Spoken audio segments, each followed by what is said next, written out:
नमस्कार सभी को, स्वागत है आपका संस्कृत की कक्षा में। जैसा कि आपको पता है कि हम षष्ठी विभक्ति पढ़ रहे थे, तो एक बार स्टार्टिंग से हम षष्ठी विभक्ति का रिवीजन करते हुए इसके लास्ट वाले जो हमारे सूत्र बचे हुए थे हम वहां तक पहुंचते हैं।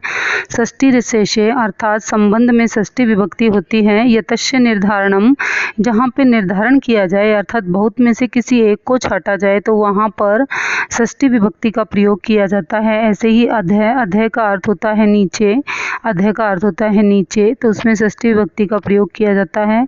ऊपरी, ऊपरी का अर्थ होता है ऊपर, तो वहाँ भी षष्ठी विभक्ति का प्रयोग किया जाता है। पुरय, पुरय का अर्थ होता है सामने, तो यहाँ भी षष्ठी विभक्ति का प्रयोग किया जाता है।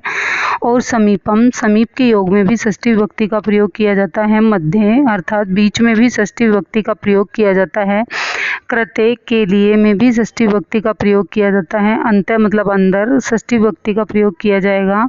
अधिगत्यार्थ ये शाम है कर्माणी, अर्थात जहाँ स्मरण किया जाए, स्मरण अर्थ की धातु के साथ में कर्म में षष्ठी विभक्ति का प्रयोग होता है। स्मरण अर्थ की धातु के साथ में षष्ठी विभक्ति का प्रयोग होता है। बालके हैं मातु स्मृति, बालके हैं मातु स्मृति।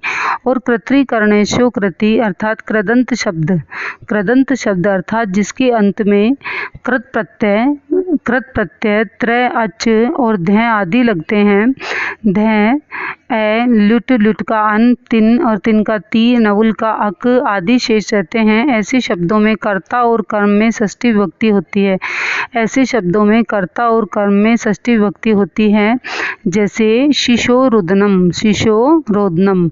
ऐसे ही कालस्य गति, कालस्य गति। तो इसी तरह से कतस्य च वर्तमाने अर्थात भूतकाल का वाचक कत प्रत्यांत शब्द जब वर्तमान के अर्थ में प्रयुक्त होता है तो वहाँ पर षष्ठी विभक्ति होती है। अहमेव मतो, अहमेव मतो, अहमेव मतो। कत प्रत्यांत शब्द जो है वर्तमान के अर्थ में जो प्रयुक्त होता है वह वहाँ भी षष्ठी विभक्ति होती है, जैसे अहमेव मतो, मही मते।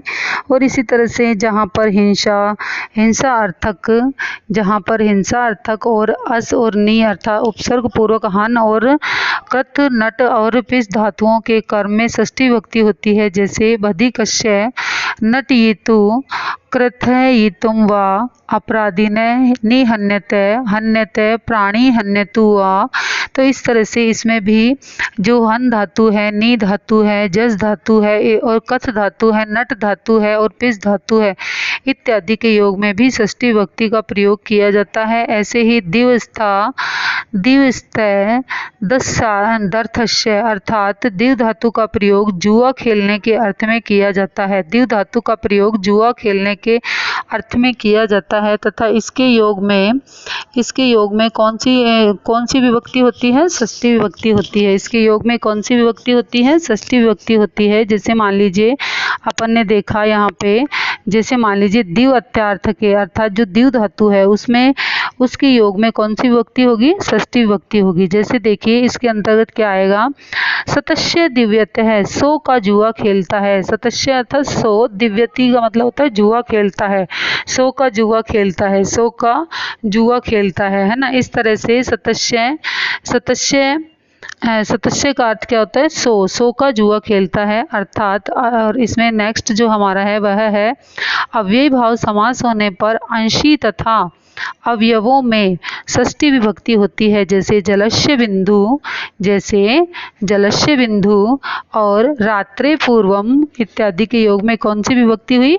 षष्ठी विभक्ति। तो एक बार अपन इनको वापस से पढ़ लेते हैं, एक बार अपन इनको वापस से देख लेते हैं। जैसे मान लीजिए कतस्य च वर्तमाने अर्थात भूतकाल का वाचक कत प्रत्यांत शब्द जब वर्तमान के अर्थ में प्रयुक्त होता है। भूतकाल का वाचक कत प्रत्यांत शब्द जब भूतकाल में प्रयुक्त होता है तो वहाँ पर वर्तमान के अर्थ में प्रयुक्त होता है तो वहाँ पर षष्ठी विभक्ति का प्रयोग होता है। वहाँ पर कौन सी विभक्ति का प्रयोग होता है? षष्ठी विभक्ति का प्रयोग होता है। अहमेव मतो महीयते, अहमेव मतो महीयते। तो इसमें कौन सी विभक्ति लगेगी? षष्ठी विभक्ति का प्रयोग होता है। हिंसार्थक जस ने तथा उपसर्ग पूर्वक हन, कथ, नट तथा पिस आदि धातुओं के कर्म में षष्ठी विभक्ति होती है, अर्थात जस और नी उपसर्ग पूर्वक यदि कौन कौन सी धातु होती है? हन धातु, हन का अर्थ होता है मारना, कथ धातु, कथ का अर्थ होता है कहना, नट का अर्थ होता है नाट्य क्रिया करना, तथा पिस धातु और पिस का अर्थ होता है पीसना। धातुओं के कर्म में षष्ठी विभक्ति होती है इत्यादि। धातुओं के कर्म में षष्ठी विभक्ति होती है, जैसे बधिकस्य नटियितुं कथयितुं वा अपराधिने निहन्यतु ऋणहन्यतु ऋणाहन्यतु वा, है ना। इस तरह से नेक्स्ट अपना जो है वो है दिवस तदार्थ है, अर्थात दिव धातु का प्रयोग जुआ खेलने के अर्थ में होता है, अर्थात तब उसके योग में भी कर्म में षष्ठी विभक्ति होती है, जैसे सतस्य दिव्यति, सो का जुआ खेलता है, सो का जुआ खेलता है। इसी तरह से अव्यय भाव समास होने पर अंशी तथा अवयवों में षष्ठी विभक्ति होती है। अंशी तथा अवयवों में कौन सी विभक्ति होती है? षष्ठी विभक्ति होती है, जलस्य बिंदु और रात्रो पूर्वम। तो इस तरह से आज हमने अपनी षष्ठी विभक्ति कंप्लीट कर ली है, और यदि इससे रिलेटेड कोई जानकारी आपको चाहिए तो आप मुझे मेरे चैनल पर कमेंट के माध्यम से पूछ सकते हैं। और यदि आपको मेरा चैनल अच्छा लगा, मेरे द्वारा दी गई जानकारी अच्छी लगी, तो आप मेरे चैनल को लाइक, शेयर एंड सब्सक्राइब करें, अपने मित्रों के साथ बांटें। जय हिंद, जय भारत, नमस्कार।